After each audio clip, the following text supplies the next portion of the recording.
Abujama ma kwa ba yemfa momra Adom TV so Sedea Etea Nie adwumadi so na mene wo asehia ye ba bedi enkomo me da se wonya adaje ne so watena se na mene wo mienu e ba bebobo Ghana ho e fe me Daakyehene Nana Yaw Asante kai se Dominic si ebu a o man hene Kobran Sante oni yesi o hene omoni mpanifo ombo mechi doma de bia da me de adwumadi yi ebrewo na efia aba na se yedie we pie mo Ghana memu sesi a de eko eni E-Levy ma shebedwem o mo ahyase so mo bobo ho nipa bebre na akasa e de afa ho enti yese adwentoato a ni adwenkyere na ye de bu oman mane ekonkan na we pie mo ma shebedwem a onimonyamfo a wogine mu e de ma adehia wo bekwae ono anso we pie mo ma shebedwofi a ono so ye first deputy speaker Joesph Osei Owusu onene dodo no efre no Joesph onene menene babedi enkomo onabo bibi aboko nyame adom me de aboko pa no so nyame adom nyame ma me mfa akonya we so ma afisha pa afin kometo emfie so fitese braha no nyame adaroma enyina won kwane ho de no manfo bi aye na sede so mamba amen ma realize say now mu need the number 169 no come to that realization someone needs a number no? And you need to really work with Edom Kumano so the bears are back and forth on E-Levy in Bejai 169 there you to be real who say is you need 169 you're 137 contact Rohan independent and boy no baso no ho be kan ho ama ya majority enti enya sam fufuro mayen afi se ne minority ye adwuma de efiri se me ba mrahye bedwam edom kase bie no a watumi aye adwuma wo ne minority enya adwuma cause wa wo ye dom kase no ye de taisi ni se ya na wa na sa wa ban to dom no fa ewo aben enne we nam ha echina we nam ha one kasa wo members no kura committee chairman achina omo ye meeting wa ha omo ye hwehwemu wa ha ebi etukwan kwa ha entim pen bebre no adom kuma ne adom kese ye kai ho bom ye dwene bom ansa na mra ya ye emfie edumi ensani de tu dan na mashasi be fase de ya dwene anka mom ai ba se we gina ha uchem wo ha enu wo ha mu nchemu nu enso kabam mu de sa wo hyase free se ye nyina nto ato adwene de bedru sa fe de ye nyina ya dwene mmomu pe no na ne de dodo wo na de afa nti we enya de foforo kora de abamu a ebinsi da ene basabasa yo makotwe akonwa me ma won sesa eno pe ene ade foforo abam na mom se we wa fa de enye foforo but utie from the minority side na de omo kan say e betena se ne aye adwuma na nyina ya nya adwenkoro ne yaka se E-Levy mpempenso abebedri majority force ye yepe minority force anya de yepe ena mie afamie no we can na we can since the day I approve budget in the legislation ya de be back E-Levy still ye nya yes e die na akoba ne say anti E-Levy na say minority for no bezo mbeji atum well at the crop power muntumi empeso mjetimu de matie from one say e de ahokyere beba ma de matie ano no so eno nko a so mo bibi foforo de a mo nka ma mente budget no mu nyoma dodo nyina ya dwene hia ba ku wei ene adwene hia nti de o se ba ne se de dodo wo okay ne mum ba ne se dom kuma no so mo madodo no mfa dodo nye eno ne enne kabimam kebia mamu enhyehyɛ enko ebobra munam doso de mo kan me no mo nya adwene maka de me mo adwene nyina wie ye to aba de dodo na si what I say. Now call man for no. We dear Sankayene Tumia. Can you say near Bayano? And Keben with the Beffa Bunkum, the Beffa the Fair Bay say, ye the Giddy said the Omode Bay, and wow, a Bema say, a Babema say, Babema seba. Sana Cabam Cabia Mutie. Emum. Odo also chime so men penny dear, Pinyan TV that. This is the first time I ABC war. But only almost we are being said.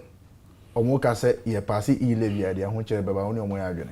Debbie, many omonia agony. Hey, Menini Gakra, Nano Yanam dim Fiadusia. Yeah. Minted, I been see that's all my say, I won't train him. To the beer, Nama Mepesamititia a buyer said, dear. And then Tobian go for be chain their buying. Omaimu dear a was up buying ye. Why no so tiaka? But you mean one also tiaka? Sir, it is say ye pebi dear. Other say near Bejeto, and I see a bebobisia. Mewa. Free seminini. Car quine ye. If you do as a net to near ye. Square down ye see. Hospitals ye see. School fees are made piafa. And your man technically and kaya uncrankre as ye cry. About first nim say a month for who do senti. My fa. But by Cassia fa, the old one say, Sebi, Major tour. I'm the tria. Yes, if you say me, your woman, Medim Fiadusia, they be a mate, a huncher or a huncher is on you. Okay. That's right. But dear, I can't say. And your ma ye penno dear. Say any yam fire sika and ye dear, just a cobobison. To see you way dear or maimo. A bobison or high, a bobison, a drew baby. Sika ye yam. Yen to mean tria in si won't say tria. And a drew wa. Now one cassa. Ope bisani be a win ye be. Ye tosu mienu usika o man sika no na ho den so te so because we oni value nti okutasi dia de tumi ye no ketwa bi de ma obeyiro ho aye dwuma onye sika bebre so de so tumi ye no masa right. But the critical part na say I was say ye jitum say de ye pe ekwan ya ye pe no ye ne ana ye betua ka so obi boy ye besia ye betua enti I was say ye gigi ye hoto na ye detua the 7th parliament before a parliament the friend si ye call your port ahodo ye wavy taxes on nipa be o ma be company no and if you look share amama ahodo sa they rather go on tax holidays rather than tax waivers. And the portion in America. We share Auditor General report Nimwa. The wastage almost 28 billion. And say ye try as leaders in your best sunny as sisters and normal way. When you sure say, Anka, we don't really need E-Levy.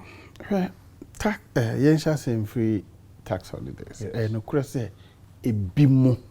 A brand one kasa said the ashisha mayeno. A bimu buso. Sebe sa ankra no omo benya personal benefit. Yes. I agree. Banya sa de ekire eya adwene pa. Okoyeku efu a ahụ. O hyase na ebedi mfie num ansa na wa hyase etime enyeska. Nti sa abre no se yama holiday. Wo ye adwuma de nso yama omre ansa na watoka. Bi ho a ose meba beye nioma adwuma wa ha. Obo obesia bi ho zo ye grant o de chaw. Nti sa abre no oba beye adwuma de ne grant e ba ne de yese ya wave to na mano because ono ni krom to no agege no de be ya ma. Okay. Ni krom fo sika e no agege e no no so de be ya de ama. Ti osa betua to no so to. Some of the waivers no. Now say there buy a on the street one factory. Okay. Ye pese ensan nyuma ekuafo do abe me constituency ni nu sikadwuma mi no ho pa cash crops abe ene koko ye do abe no omo ya enwo omo ye but si etimi ye industrial machine be kontamunti wa obeba be yeso adwuma ni bi no aban se wo mfidie no ode ba no eto angazo otua wo ho no wevu de si de akire ne se ye pese adwuma ne ba na mrante ne maba wo ho enya biye na kuafo no so enya market wo ho na obi nso enya ho ade ato nti senye se obia ye de ahye ne nsa wo memu ebia obefa ho ayekululu bia enkenya dwembone nti man be to sumino auditor general report nam say ya ye hwe figures no ba ye ngwa de kura ama auditor eye say why financial loss their conclusions no nti beba parliament e be wie no na sika na ye keka no emu fa is not sika obi afa. I'll give you an example. No DVLA I'm your chief executive. You say okay ni pana do so ejamo nti ye conditions that ni nyina yesesa no ama obi contract oba waye ni nyina waye install ni nyina ewie etua ne ka auditor buy no say okay ahwe in fact na ba ko bo me bedroom ni kromba me komba bedroom be hwe be test section serial number bibia kama ewie no I say okay ahwe enema no wo ho wa hihye ewie ka na emum utua ne ka no wa ma receipt enti wa cause financial loss eyampa no more statistic no a ye de atua auditor adwuma ne ka no say financial loss eyampa makoso financial loss ampa right but ebaha na public accounts for ni account ni nyina okay receipt no way by the time auditor no we any report ba no over you try check the say ma a clear a patch of my receipt to ba no what the receipt number nti ya clear we frame tia kamo de mu ni akire na mo hwese public accounts report no at the end of it all no do saying na came a real loss to the state a lot of it no one very sitama wa ebikura mu pa am pass away there wa emrane say e was say wo fa eveze oye advert wanye advert no ba wa select contract wa ye adwuma no enso enam se wanye advert nti wa bumbra no nti wa cause financial loss a lot of them and I'm challenging you mo de monfa auditors report na monto mobo mu hwe nti ba most of the time they bekechire e bia tax way wanje ana adedo amoje ye no enya no nyuna e found so behwem na ye penalty the penalties no ana ne jede because already me one or credit pare bre that's a man penalty 10 times 20 times but ye no mo free ho a lot of it no figures na ye ka no enyi sika figures na enyi sika I'm telling you mra nipa no ebuso but the service has been provided at the chrono nipa na pe no at the chrono 2 years cards have been provided so a lot of them and this one I'm saying some there when you public accounts report because at the current year parliament won't issue part say and I'm say auditor general this figures we might be too jadada no a compromising in because auditor general technically we agent of parliament nti masmon say ko year report we are fabre me sana constitution it we nyam fa report no me no they are too just me hu we o de bebre me no ye be hwem no na the conclusions no emre munye correct it causing financial loss to the state and who auditor general report one really my heart here say significantly the end to me muwa my enya bibia ni nyina nye sika ayira nipa na mfa kwampa so no ye adwuma no de waye na emom ka wo so fa bonkum ekosi 300 no aba enso amfa ho fa mfimfi okay So okay nti ampa wayira kwan because mrani se fanifa kwa and wa fa mfimfini but e ka de moy okay and indeed your point of sale device na mo pass home ra e wo efia seller mo ya implement here eno no my certain a revenue I was say to me say banzanke ya implement here point of sale device no the intention pa na say nka bia oton de bia nyamisi yanka no kre yemahimu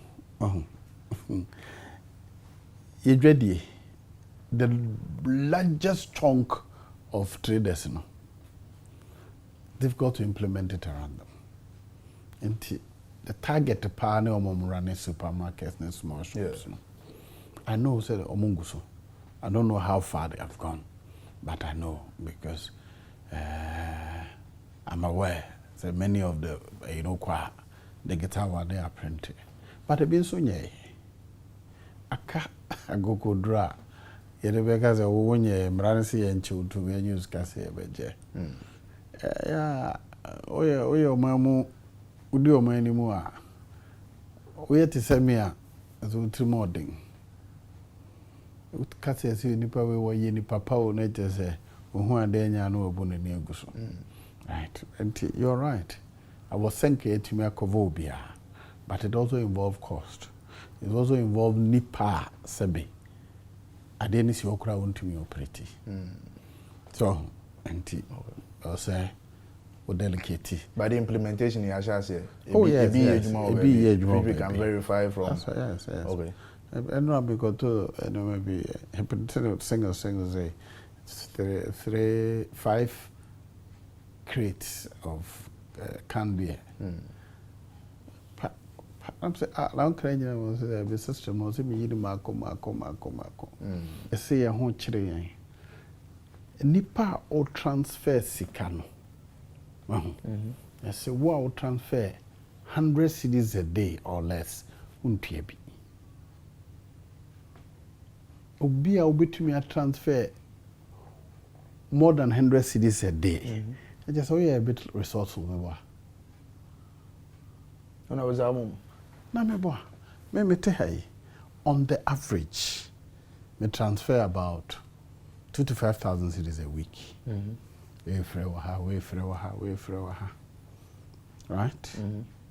But those who are receiving 100, 200 on transfer being kubobia. So the truly vulnerable, they have been left out of this. Ebusha bejina hani ya kanye humaba. In the space of 5 minutes, you enter into the MPP as a political party. The air course we NCBI, you share polling station elections as the air course we can humaba. To us. Ebusha yakwaya yaba. Ye toa enkomo no so ewa. Honorable, ye say finance minister can be or say you start. No pressure say to me E-Levy, we can create almost like 11,000 jobs. 11 million. Yeah, 11 million jobs. There's this school of argument said, look, within the space of 5 years, what me abobusia kobe 200 billion. Out of that 200 billion, want to me and create this job. Ube E-Levy, which give you like 7 billion in a year.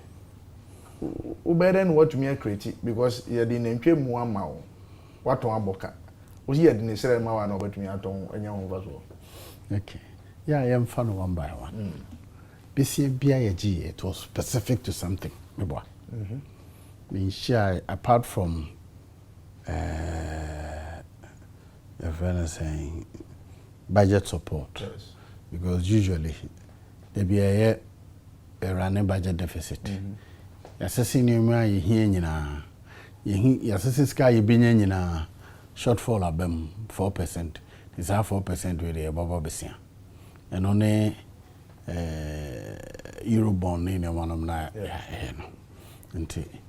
But this can be bia. Ya listen no budget no.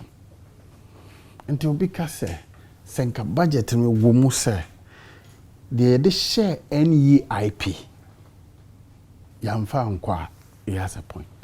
But send you allocated to NEIP. Yankum NEIP rantenema ba saying no more to me.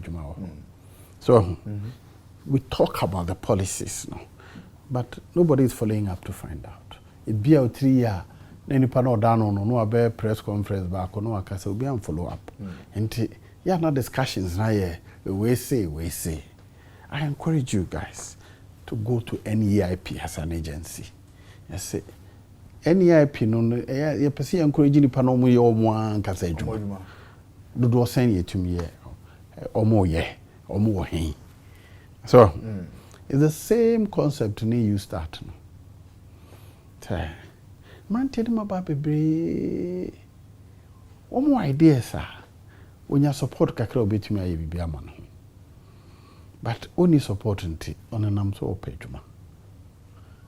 And can we create a system by which she be biase for idea be bra? Na ya mo obesi an fa ye juma. Beyond that, bisi bia was specific to and yampa ya bobisia, but ya bobisia say kusi be kwa hospital.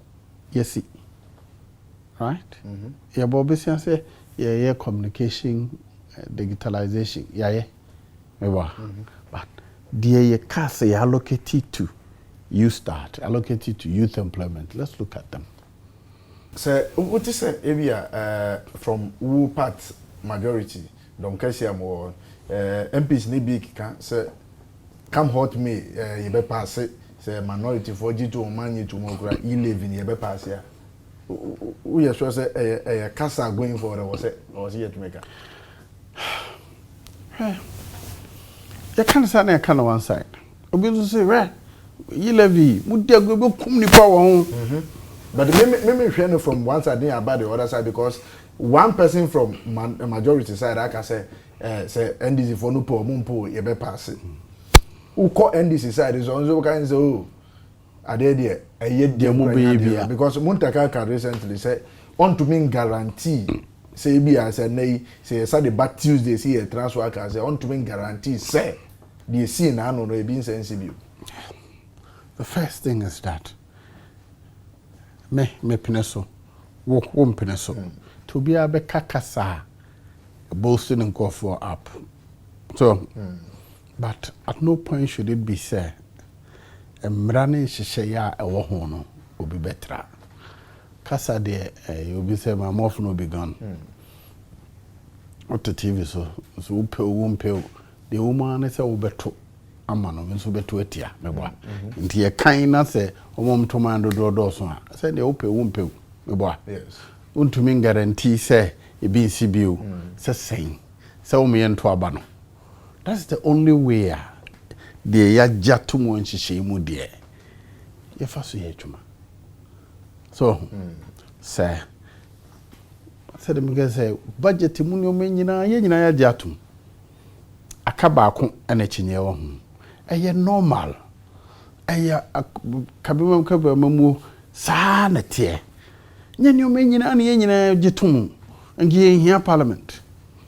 So, and Cowpanya Penny or Mampania can because you jitum. But Sebe Yadwin, what to the beer? Ya, yen time can say, you say, yen jatum, the young can say, if free na chassiano, we see there be a head, yes, or the fire, or the canwa. Into any way in film. Okay, I'm pay you from about still about boy, young for we in Cahu, near here on Tanya, but do say, yen jitum.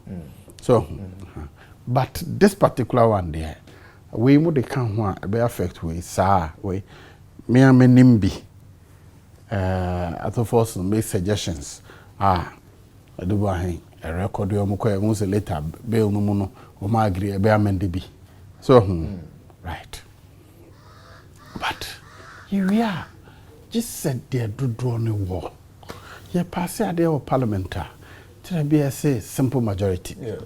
There be a 2/3 majority. But we will say 3/4 majority. Indeed, just said the Mrana come and a dear Juma. Me my own poor bad there and come. Me saw me for a conya codia and come. Me saw a tardy and come. nti obia wodin tare ho no wogu democracy ni mo ase wogu awo ni mo ase wogu ufan ni mo ase so echinye there is normal kanipa ho said de wote ase fa ene said de mete ase fa ehia Jebuja Yabedase, your friend or Honorable Joesph Osei Owusu do no a friend of Joe Wise, or no Masha Bedrini, Edemadisha or Bequai, a was antimem. Medas is all near that James will not answer, and Yankupon Aduma, what does it?